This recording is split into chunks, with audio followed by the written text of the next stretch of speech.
Hello students, आज हम लोग पढ़ेंगे क्लास 12th के चैप्टर 3 करंट इलेक्ट्रिसिटी के topic combination of cells in parallel. ठीक है, इसके पहले हम लोग ने पढ़ा है कि जब हम लोग सेल को सीरीज कॉम्बिनेशन में लगाते हैं तो उसका इक्विवेलेंट ईएमएफ कितना निकल कर आता है और उसका जो इक्विवेलेंट इंटरनल रेजिस्टेंस होता है उन combination of cells in series का, वो कितना निकल कर आता है। तो इसी तरीके से आज भी हम लोग को क्या करना है, combination of cells in parallel, जब हम लोग सेल्स को पैरेलल कॉम्बिनेशन में लगाते हैं उसकी वजह से उन सेल का जो इक्विवेलेंट ईएमएफ होता है वो कितना निकल कर आता है और जो इंटरनल रेजिस्टेंस होता है इक्विवेलेंट वो कितना होता है, उसको हमें फाइंड करना है।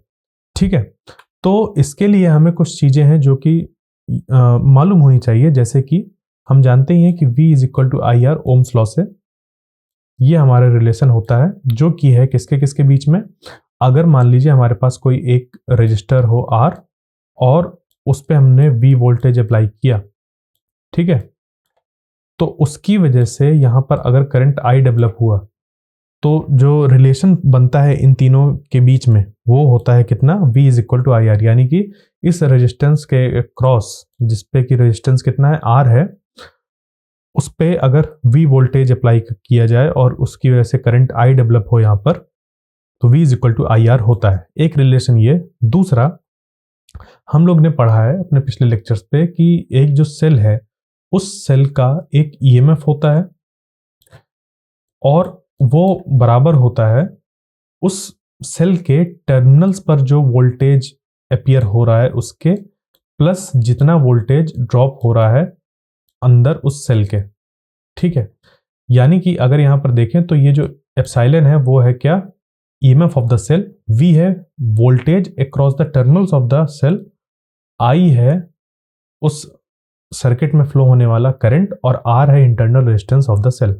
यानी कि अगर हमारे पास कोई एक सेल है और उसको हम लोग ने ऐसे एक सर्किट में लगा रखा है जिसपे कि ये इंटरनल रेजिस्टेंस है, ये एक्सटर्नल रेजिस्टेंस है R, और इसका इंटरनल रेजिस्टेंस जो है वो अगर स्मॉल r है, ठीक है, और इस सर्किट में करंट I फ्लो कर रहा है, तो ये जो बैटरी है, जब इस बैटरी में कोई करंट फ्लो ना हो रहा होता, यानी कि यहाँ पर जैसे ये ओपन सर्किट होता है ऐसे, तो यहाँ पर कोई करंट फ्लो नहीं होता, उस केस में ये बैटरी जो मैक्सिमम पोटेंशियल डिफरेंस शो करती वो कहलाता है उसका ईएमएफ।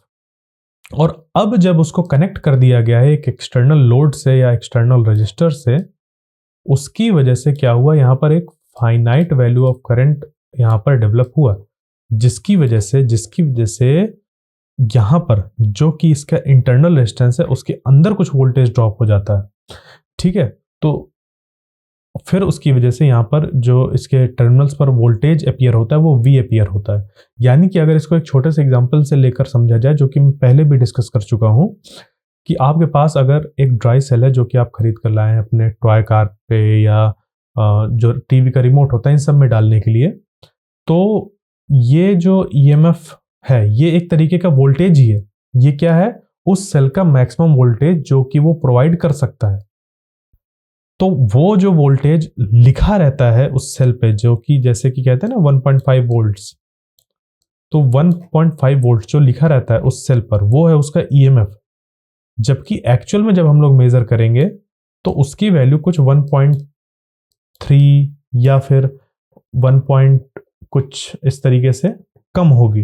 वो कभी भी उसकी वैल्यू क्या होती है, इससे ज्यादा 1.5 से ज्यादा नहीं होती। ठीक है, तो अब 1.3 हो सकती है, 1.4 हो सकती है, कुछ भी इसकी वैल्यू हो सकती है। ये हो गया। अब उसके बाद ये जो I है ये है करंट जो कि सर्किट में डेवलप हुआ है, और R है इंटरनल रेजिस्टेंस। तो IR, देखो I into R, current into resistance की वैल्यू क्या है, ये भी एक तरीके का वोल्टेज ही है। ये भी क्या है, ये भी एक तरीके का वोल्टेज ही है। तो ये जो वोल्टेज है, ठीक है, ये जो वोल्टेज है ये वोल्टेज ड्रॉप हुआ इस सेल के अंदर, तो बस उसी चीज को यहां पर लिख दिया गया है। जैसे कि अगर इसको लिखो तो मान लीजिए 0.2 है, तो 1.3 प्लस 0.2 या 0.2, इसको ऐड करने में 1.5 के बराबर हो जाएगा। तो बस इसी चीज का यूज करके हम लोग का ये जो इक्वेशन है वो निकल कर आई है, जो कि किसी सेल के मैक्सिमम वोल्टेज या मैक्सिमम पोटेंशियल डिफरेंस और उसके टर्मिनल्स पे मिलने वाले वोल्टेज जब करंट आई फ्लो कर रहा हो उस वक्त जो वोल्टेज हमें मिलता है उसको, और जो एक इंटरनल रेजिस्टेंस पर वोल्टेज ड्रॉप होता है उसको, इन तीनों चीज को आपस में रिलेट करती ये इक्वेशन हमारी होती है। ठीक है, तो इस इक्वेशन को और इस चीज को हमें ध्यान रखना है और इसी को लेकर हम लोग आगे बढ़ेंगे। एक और चीज है कि जब भी सेल्स को हम लोग पैरेलल कॉम्बिनेशन में लगाते हैं, या सेल हो या कोई रजिस्टर हो या हम लोग का कोई दूसरा इलेक्ट्रिकल कंपोनेंट हो जैसे कि कैपेसिटर, और आने वाले चैप्टर्स में हम लोग इंडक्टर पढ़ेंगे। ठीक है, तो इन सब को कभी भी हम लोग जब पैरेलल कॉम्बिनेशन में लगाते हैं तो सबसे पहली बात आती है कि हमको पैरेलल कॉम्बिनेशन कहेंगे किसको। तो जैसे देख रहे हैं हम लोग यहाँ पर कि ये जैसे सेल है, ये एक सेल है, इस सेल के पॉजिटिव टर्मिनल को इस सेल के पॉजिटिव टर्मिनल से कनेक्ट कर दिया और इसके नेगेटिव टर्मिनल को इसके नेगेटिव टर्मिनल से कनेक्ट कर दिया। तो जब हम लोगों ने इस तरीके से कनेक्शन किया, यानी कि इसके दोनों टर्मिनल्स इस बैटरी के दोनों टर्मिनल से कनेक्टेड हैं, और सेम जब टर्मिनल से कनेक्टेड होते हैं तो हम लोग का जो ईएमएफ होता है वो एडअप होता है। ठीक है, जब सेम टर्मिनल्स ऐसे कनेक्टेड होते हैं, और देखो क्योंकि दोनों के दोनों टर्मिनल्स आपस में कनेक्टेड है तो ये पैरेलल कॉम्बिनेशन कहलाता है। ये पैरेलल कॉम्बिनेशन तब भी कहलाएगा जब ये आपस में ऐसे कनेक्टेड हो। ठीक है, ऐसे कनेक्टेड हो, यानी कि एक बैटरी का नेगेटिव टर्मिनल दूसरे बैटरी के पॉजिटिव से कनेक्टेड हो, इसी तरीके से इधर का इसका नेगेटिव इसके पॉजिटिव से कनेक्टेड हो। इस केस पे पर भी जो ये यहाँ पर कॉम्बिनेशन बन रहा है ये एक पैरेलल कॉम्बिनेशन बन रहा है। बस अंतर क्या होगा, अंतर इतना होगा कि यहाँ पर जो ईएमएफ होगा वो एक दूसरे को कैंसिल आउट करेगा, एडअप नहीं होगा। जबकि यहाँ पर क्या होगा, जब सेम टर्मिनल्स आपस में कनेक्टेड होंगे तो ये एडअप होंगे। तो देखो क्या अंतर है सीरीज और पैरेलल में। पैरेलल में जो दो टर्मिनल्स हैं वो दोनों के दोनों आपस में कनेक्टेड होते हैं। एक और बैटरी होती तो वो बैटरी भी यहाँ पर ऐसे कनेक्ट हो जाती। ठीक है, वो बैटरी भी इस जगह पर ऐसे कनेक्ट हो जाती। ठीक है, तो इन सब के जो टर्मिनल्स हैं वो सारे के सारे आपस में कनेक्टेड है, यानी कि ये कुछ ऐसा है कि आप हैं और आपका फ्रेंड अगर आपके सामने खड़ा हुआ है। ठीक है, तो आप दोनों ने क्या किए, अपने दोनों के दोनों हैंड्स आपस में एक दूसरे के पकड़ लिए। जैसे आपने इसका लेफ्ट और इसका राइट, और आपका राइट और इसका लेफ्ट आपने ऐसे पकड़ लिए, तो जो ये कॉम्बिनेशन बना, ये कॉम्बिनेशन क्या हुआ, पैरेलल कॉम्बिनेशन हुआ। ठीक है, तो सेम यहां पर भी कॉम्बिनेशन होता है। तो अभी हम लोग को जो पढ़ना है वो कौन सा पढ़ना है कि सेल्स इन पैरेलल कॉम्बिनेशन है, और साथ ही में जो मतलब जो डेरिवेशन करना है वो हम लोग को इस तरीके के कॉन्फ़िगरेशन में करना है जब एक सेल का पॉजिटिव टर्मिनल दूसरे सेल के पॉजिटिव से कनेक्टेड हो और पहले वाले का नेगेटिव टर्मिनल दूसरे के नेगेटिव टर्मिनल से कनेक्टेड हो। ठीक है, ये चीज हुआ। तो जब ये हम लोग का पैरेलल कॉम्बिनेशन होता है तो सबसे खास बात ये होती है कि इन पॉइंट्स के क्रॉस जो वोल्टेज होगा, वोल्टेज यानी कि V, इस टर्मिनल वोल्टेज की बात हो रही, जब सर्किट में करंट आई फ्लो हो रहा होगा, यानी कि जब सर्किट में करंट फ्लो हो रहा होगा उस केस में जो हमें यहाँ पर वोल्टेज देखने को मिलेगा वो इस सेल के लिए भी सेम होगा और इस सेल के लिए भी सेम होगा। ठीक है, यानी कि पैरेलल कॉम्बिनेशन पर जो पोटेंशियल डिफरेंस होता है वो हमेशा सेम होता है। यहां पर चाहे रजिस्टर्स लगे हों चाहे सेल लगे हों, इन पॉइंट्स के अक्रॉस जो वोल्टेज होगा वो हमेशा सेम होगा। यहां पर जो डिफरेंट होता है हर एक आर्म में, वो डिफरेंट होता है करंट। ठीक है, तो जैसे यहां पर हम लोग देख रहे हैं कि ये हमारे पास जो सर्किट है, इस सर्किट में मान लीजिए कि ये कुछ ऐसा यहां पर कनेक्टेड होगा। ठीक है, यहां पर ये कनेक्टेड है कैपिटल आर से, यहां पर इस तरीके से। तो यहां पर करंट फ्लो कर रहा है आई, अगर क्या कर रहा है, करंट आई फ्लो कर रहा है, जैसे ये फ्लो कर रहा है, तो जैसे ही इस जगह पर आएगा जहां पर ये ब्रांचिंग हुई है तो ये करंट दो पार्ट्स पे डिवाइड हो जाएगा। ठीक है, और हमें ये इक्वेशन मिलेगी कि ये जो करंट आई है वो दो पार्ट्स पे डिवाइड हो जाता है, I1 और I2। इसको अगर आपको समझना है तो आप ऐसे समझ सकते हैं जैसे कि ये मान लीजिए कि वाटर पाइपलाइन है, ये वाली पाइपलाइन थोड़ी मोटी है, ये वाली पतली है, ये थोड़ी सी ऐसी है, और मतलब ये वाली ऐसी है। तो ये वाली जो पाइपलाइन है ये सेम है, और यहां पर ऐसे ब्रांचिंग हो गई, ये पतली है थोड़ी मोटी बट इससे छोटी है। तो ठीक है, ये इसके क्रॉस सेक्शन को रिप्रेजेंट करा रहा हूं मैं। तो उसकी वजह से हुआ क्या कि यहाँ पर जो फ्लो है वो डिफरेंट होगा और यहाँ पर फ्लो डिफरेंट होगा।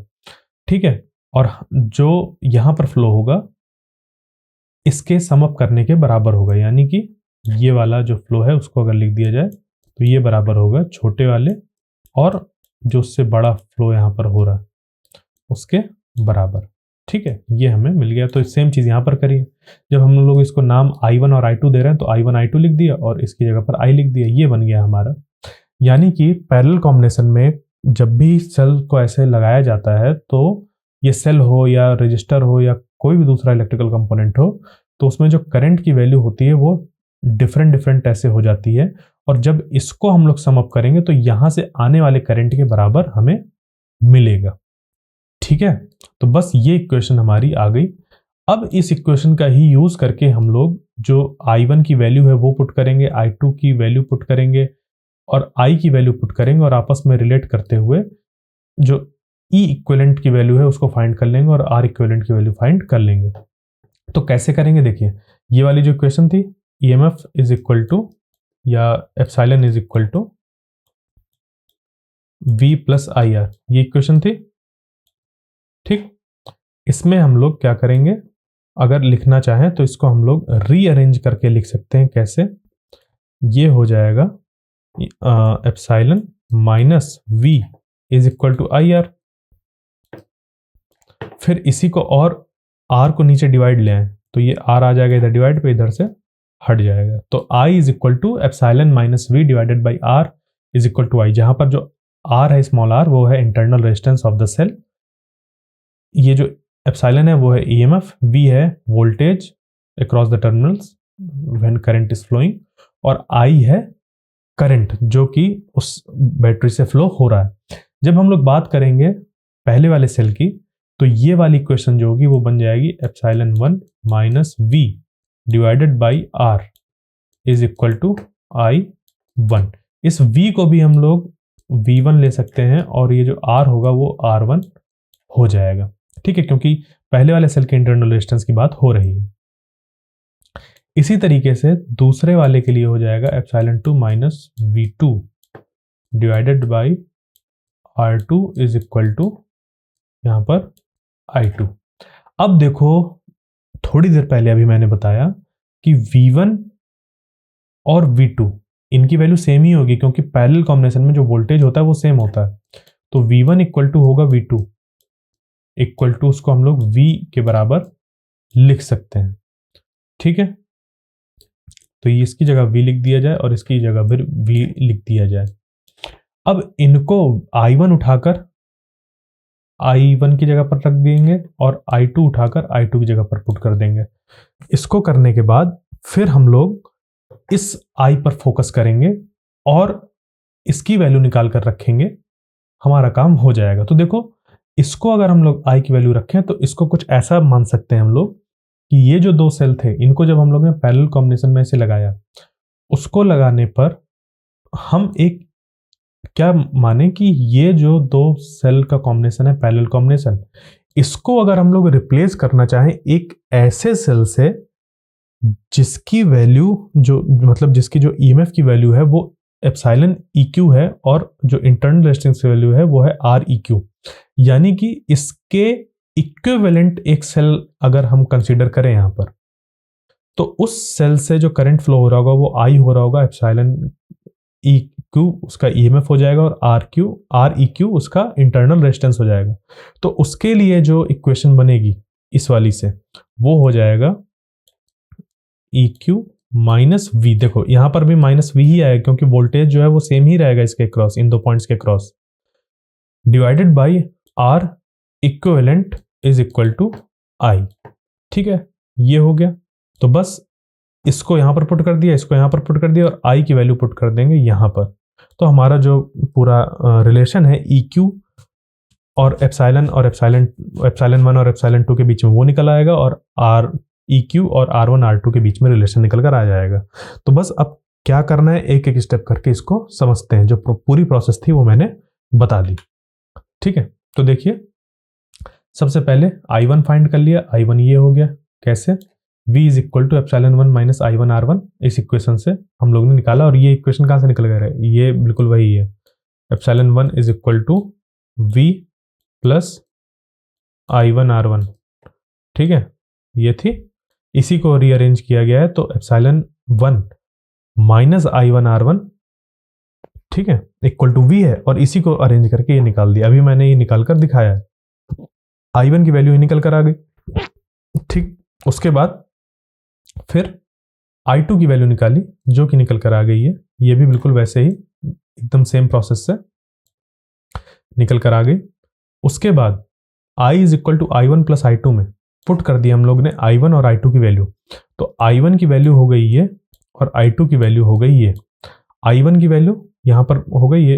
अब इसी को हम लोग अगर देखें तो लिख सकते हैं epsilon 1 divided by R1 minus v by R1 plus epsilon 2 by R2 minus v by R2, ये हो जाएगा।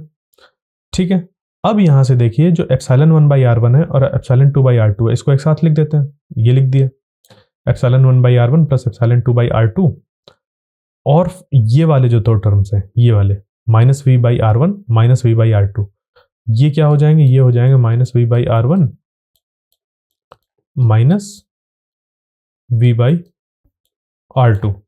यहां से अगर हम लोग माइनस v कॉमन ले लें, क्या कर लें? माइनस v कॉमन ले लें तो ये हो जाएगा माइनस v, और यहां पर आ जाएगा 1 बाई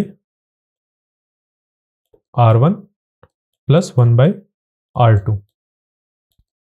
ठीक है, ये दो चीजें बन गई हम लोग की। तो यहां पर ये क्या हो गया, इसकी जगह पर इधर minus v by R1 minus v by R2 की जगह पर ये माइनस हम लोग का v ब्रैकेट में 1 by R1 plus 1 by R2 लिख गया, और epsilon 1 by R1 plus epsilon 2 by R2 ये इधर लिखा हुआ है। ठीक है, इतना हम लोग ने कर लिया। इस स्टेप तक हम लोग पहुंच गए। कहां से चले? यहां से चले, I1 I2 की वैल्यू रखी, रीअरेंज किया और यहां तक पहुंच गए। उसके बाद देखो एलसीएम लेंगे और इसको सॉल्व करके निकालेंगे। तो जब इसको हम लोग सॉल्व करेंगे तो इसका एलसीएम लेंगे तो R1 R2 आ जाएगा, लिख दिया R1 R2। फिर इससे इसको डिवाइड कर देंगे तो बचेगा R2, और R2 को ले जाएंगे इस पे मल्टीप्लाई करा देंगे तो हो जाएगा एप्सिलॉन 1 R2 प्लस, फिर यहां से हम लोग R2 से डिवाइड कर देंगे, R2 को बचेगा R1, R1 जाएगा इस पे मल्टीप्लाई में तो हो जाएगा एप्सिलॉन 2 R1। क्लियर? यहां तक हो गया। तो ये इक्वेशन हमारी बन गई इधर। उसके बाद फिर हम लोग इसको सॉल्व करेंगे तो ये भी बिल्कुल वैसा ही, R1 R2 एलसीएम आ गया, R1 से R1 cancel, R2 into 1 R2 आ गया, प्लस R2 से R2 कैंसिल, R1 इंटू 1 हो गया R1। तो ये हम लोग की I इज इक्वल टू ये निकल कर आ गया। क्लियर? उसके बाद यहां से फिर हम लोग क्या करेंगे? कंपैरिजन करेंगे। तो कंपैरिजन करने के पहले थोड़ा सा हम इसको रीअरेंज करेंगे इस पूरी इक्वेशन को, और ये कुछ इस तरीके से इसको बना देंगे। इस स्टेप तक पहुंच गए ना। अब इसके आगे क्या प्रोसेस है वो मैं बताता हूं। तो यहां पर ये जो पूरा का पूरा है इसको ले जाएंगे इस तरफ। कैसे? देखो, इसको हम लोग सबसे पहले कॉमन लेंगे, तो जब कॉमन लेंगे तो ये हो जाएगा कुछ ऐसा, I is equal to R2 plus R1 divided by R1 R2। जब इसको कॉमन लिया तो ये वाले यहां पर देखो R1 R2 तो बाहर आ जाएगा, बट R2 प्लस R1 तो यहां पर टर्म है ही नहीं। इसके लिए हम लोग को इसके साथ R2 प्लस R1 का मल्टीप्लाई और डिवाइड करना पड़ेगा, यानी कि ये कुछ ऐसा बन जाएगा epsilon 1 R2 plus epsilon 2 R1 divided by R2 plus R1, और यहां पर बचेगा माइनस v। ठीक है, ये चीज बचेगी यहां पर। क्लियर? अब देखिए इसको, इस चीज को अगर आप अंदर मल्टीप्लाई करें तो R2 प्लस R1 से जो ये नीचे वाला R2 प्लस R1 है ये कैंसिल आउट हो जाएगा। ठीक है, और R1 R2 नीचे मल्टीप्लाई पे बन जाएगा, ये इससे कैंसिल आउट होगा और ये इधर मल्टीप्लाई में, और ये पूरा का टर्म, ये पूरा का पूरा टर्म इधर मल्टीप्लाई में होके यही इक्वेशन बन जाएगी। यानी कि हम लोग ने इस चीज को कॉमन कर लिया बाहर। अब उसके बाद ये ऊपर मल्टीप्लाई में चला जाएगा और ऊपर वाला टर्म नीचे डिवाइड में आ जाएगा। तो ये कुछ बन जाएगा ऐसा, I into R1 R2 divided by R2 plus R1।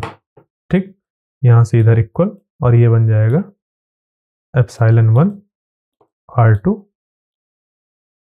R2 plus R1 plus epsilon 2 R1। ठीक है, ये बन गया। क्लियर यहां तक, इस तरीके से।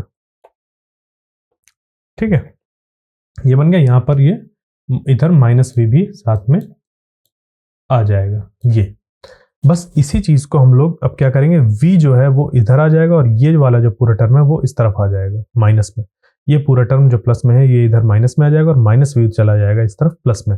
तो हम लोग का ये बन जाएगा v is equal to epsilon 1 R2 plus epsilon 2 R1 divided by R1 plus R2 minus I into R1 R2 divided by R1 plus R2। Clear, ये इक्वेशन बनी। और इसके बाद अब हम लोग ये जो एक इक्विवेलेंट हम लोग का सेल था इस कॉम्बिनेशन के लिए, उसके लिए जब इक्वेशन लिखेंगे तो वो इक्वेशन हो जाएगी ये, और इसी को हम लोग बराबर लिख सकते हैं v के। ठीक है, क्योंकि इन पॉइंट के अक्रॉस भी वोल्टेज v ही होगा। क्लियर, तो v इज इक्वल टू हो गया E equivalent minus I R equivalent. अब देखो इस इक्वेशन को कंपेयर करो जब इसके साथ, तो v देखो, v हो गया इक्वल टू E इक्विवेलेंट, यानी कि इसकी जगह पर लिखा हुआ है ये, और इसकी जगह पर R E Q की जगह पर लिखा हुआ है R1 R2 divide by R1 plus R2। ठीक है, इस तरीके से जब हम लोग इसको कंपेयर करेंगे तो E इक्विवेलेंट की वैल्यू निकल कर आ जाएगी ये, और R इक्विवेलेंट की वैल्यू निकल कर आ जाएगी ये।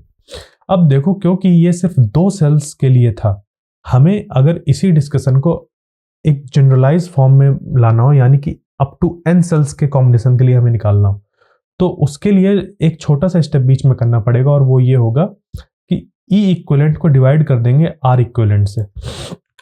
तो जब ऐसा करेंगे तो ये बन जाएगा ऐसा, E equivalent divided by R equivalent is equal to, ये E इक्विवेलेंट है डिवाइडेड बाई R इक्विवेलेंट, तो ये वाला टर्म इससे कैंसिल आउट हो जाएगा और बन जाएगा E equivalent divided by R equivalent is equal to epsilon 1 R2 plus epsilon 2 R1 divided by R1 R2।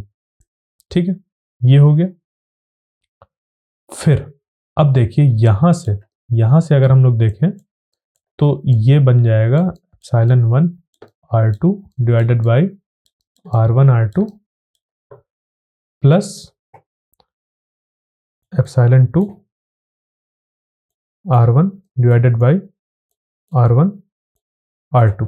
ठीक है, ये हो गया। तो R2 से R2 कैंसिल और R1 से R1 कैंसिल, बचा epsilon 1 divided by R1 epsilon 2 divided by R2, यानी कि ये इक्वेशन हमारी निकल कर आ गई। अब ये सिर्फ थी किसके लिए, 2 सेल्स के लिए। इसी को हम लोग कंटिन्यू कर सकते हैं अप टू n सेल्स इस तरीके से। E equivalent divided by R equivalent epsilon 1 upon R1 plus epsilon 2 upon R2 plus epsilon 3 upon R3 dot dot dot epsilon n upon Rn। ठीक है, एक इक्वेशन हमारी ये हो गई। और देखिए, अगर मान लीजिए कि आपके पास कुछ ऐसे सेल्स हैं लगे हुए हैं, ठीक है, ऐसे सेल्स आपके पास ऐसे कॉम्बिनेशन में लगे हुए हैं। ठीक है, अब इन सेल्स के अंदर मौजूद है एक रेजिस्टेंस, जिसको कि हम लोग internal resistance of the cell कहते हैं। वो जो इंटरनल रेजिस्टेंस है वो भी तो पैरेलल कॉम्बिनेशन में ही लगे हैं, यानी कि अगर बात की जाए तो यहाँ पर इनके अंदर एक इंटरनल रेजिस्टेंस ऐसे लगा हुआ है। ठीक है, तो सेल को अगर भूल जाए तो एक इंटरनल रेजिस्टेंस तो मौजूद है ना यहाँ पर, तो वो इंटरनल रेजिस्टेंस क्या है, पैरेलल कॉम्बिनेशन में। और हम लोग 10th क्लास में पढ़कर आए हैं, जब रेजिस्टर्स पैरेलल कॉम्बिनेशन में होते हैं तो उनका जो इक्विवेलेंट रेजिस्टेंस होता है इस फॉर्मूले से निकालते हैं। तो हम लोग क्या कर सकते हैं, इस फॉर्मूले का यूज करके R इक्विवेलेंट की वैल्यू फाइंड कर सकते हैं, हाँ या ना। बिल्कुल।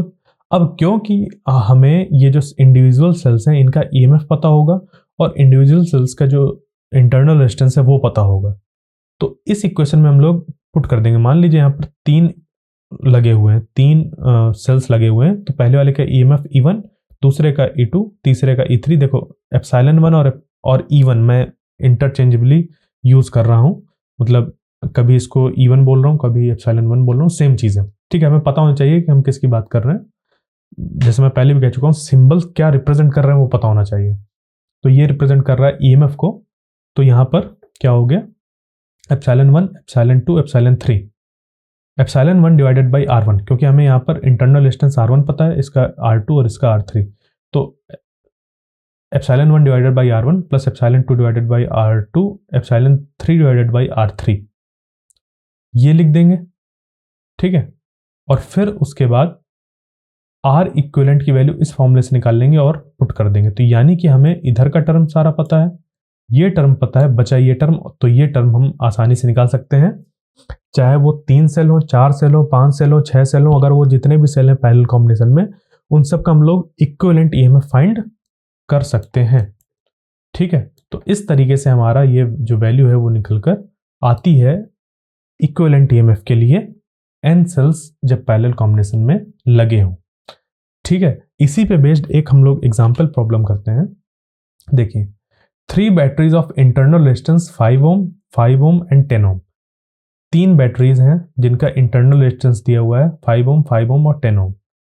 Each of 10 volts are connected in parallel. देखो 10 वोल्ट्स दिया हुआ है, इसका ईएमएफ क्या दिया हुआ है, ईएमएफ दिया हुआ है, तो E1 is equal to E2, यानी कि epsilon 1 is equal to epsilon 2 is equal to epsilon 3 is equal to 10 volts दिया हुआ है, ईएमएफ दिया हुआ है।